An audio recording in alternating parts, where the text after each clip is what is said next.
OTT yang dilakukan KPK dalam beberapa hari terakhir disorot publik, pemirsa. Di satu sisi patut diapresiasi, namun menurut Boyamin Saiman, KPK justru masih perlu didorong untuk lebih baik. Ya, menurut Boyamin Saiman, koordinator MAKI, kinerja KPK masih harus dievaluasi untuk lebih baik lagi. Pasalnya masih banyak kasus besar yang lewat dari KPK. Padahal seharusnya KPK lah yang menjadi lembaga yang mengusut tuntas sejumlah kasus besar. Boyamin merasa jika KPK mengincar kasus-kasus korupsi di daerah saja, itu ibarat berburu hewan di kebun binatang. Makanya saya ngomong itu berburu di depan di dalam kebun binatang tiap hari akan bisa kena, tinggal mau yang mana gitu aja.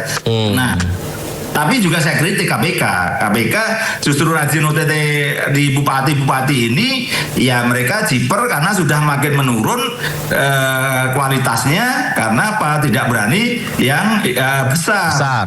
Jadi kalau yang dua terakhir ini ya, yang MBG itu sudah pernah dilaporkan KPK, tidak ditangani, kemudian ditangani Kejaksaan Agung. Terkait dengan Febri Ardiansyah, pernah bahkan saya ikut melaporkan di pertengahan 2024, tidak ada respon.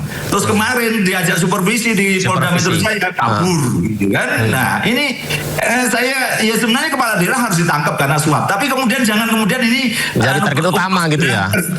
Sekedar kerja, biar dianggap kerja terus menangkapi bupati-bupati yang besar nggak berani. Banyak kasus mangkrak, EKTP mangkrak, CSTRBI BI juga mangkrak, lingkungan pusat banyak yang mangkrak. Kemudian akhirnya ini alasannya mereka kalau dikejar, lah kami sedang sibuk OTT, maka yang kasus besar-besar akhirnya menjadi terlantar gitu. Wah, ini menarik itu berarti nanti bisa kita jadikan bahan diskusi lagi ya Mas Boy ya. Mengapa KPK hanya menargetkan sejauh ini daerah-daerah saja OTT-nya, begitu ya?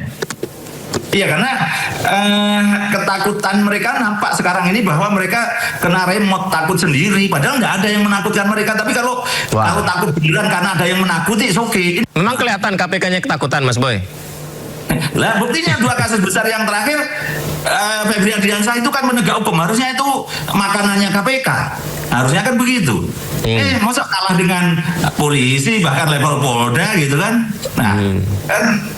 Penyidik tindak pidana khusus Kejaksaan Tinggi Jawa Timur menahan Kepala Bidang Geologi dan Air Tanah Dinas ESDM Provinsi Jawa Timur karena diduga melakukan korupsi pungutan liar proses perizinan. Penyidik menyita barang bukti uang tunai dan perhiasan emas senilai 1,9 miliar rupiah.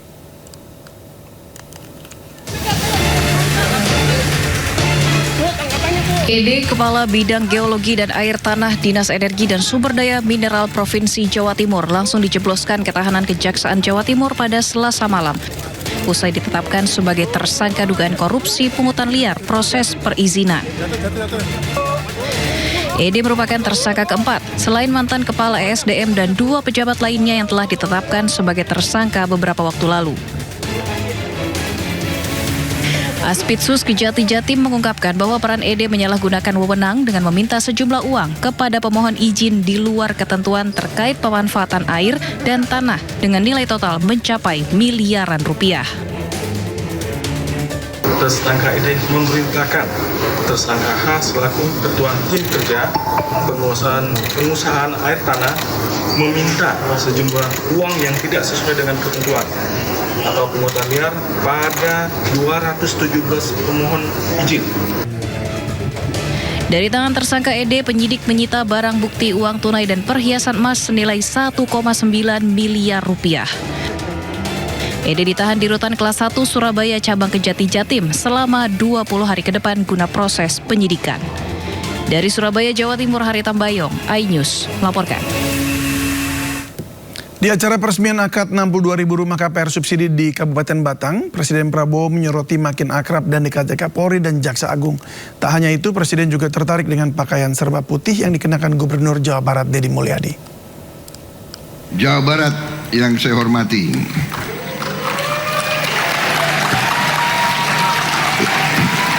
Saudara KDM, Saudara Deddy Mulyadi. Sepatunya harus putih juga. Tali sepatu warnanya apa itu? Hah? Merah. Oh, talinya apa? Coklat.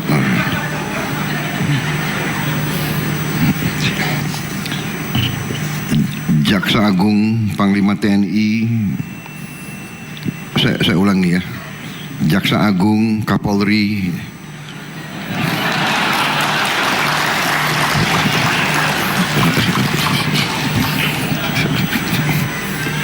selalu berdekatan, baru Panglima TNI.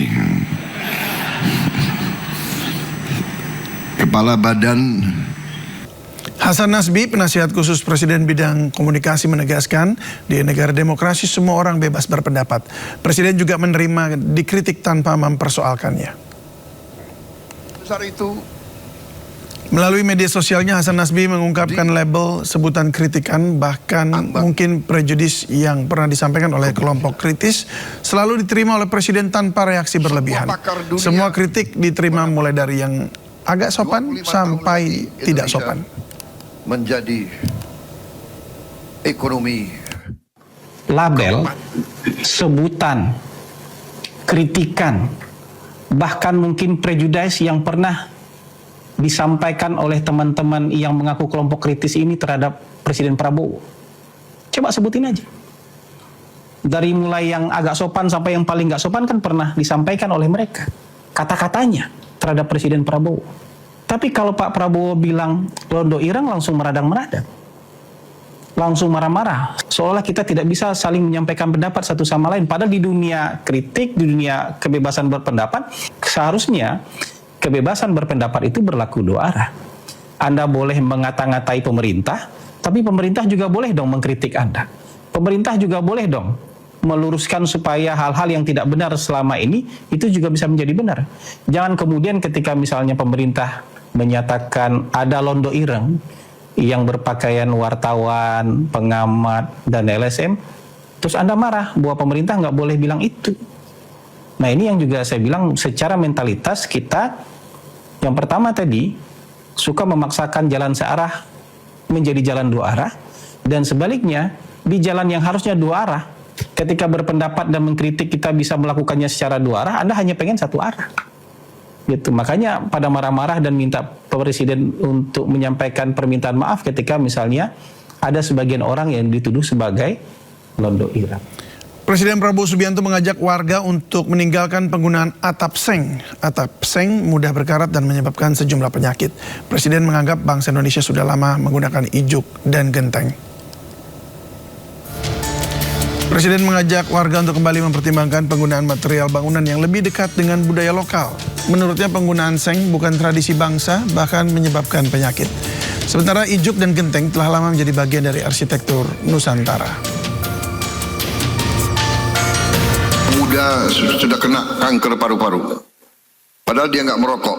Dari mana? Iya, dari karat, dari asbes, dari macam-macam. Aslinya bangsa Indonesia tidak pakai seng. Kalau perlu kita kembali pakai ijuk, kembali pakai rumbai. Kalau tidak kita harus cari. Rakyat kita dari dulu bisa bikin genteng kok. Genteng bukan teknologi baru. Rakyat kita dari dulu pakai genteng. Seng ini cepat berkarat. Karat ini tidak baik untuk kesehatan. Begitu banyak nanti penyakit paru-paru tanpa kita sadari. Orang-orang muda sudah kena kanker paru-paru. Padahal dia nggak merokok. Dari mana? Iya, dari karat, dari asbes, dari macam-macam kimiawi. Jadi saya anjurkan gubernur, bupati, wali kota, ya, semua instansi di bidang masing-masing lestarikan alam, jaga kebersihan.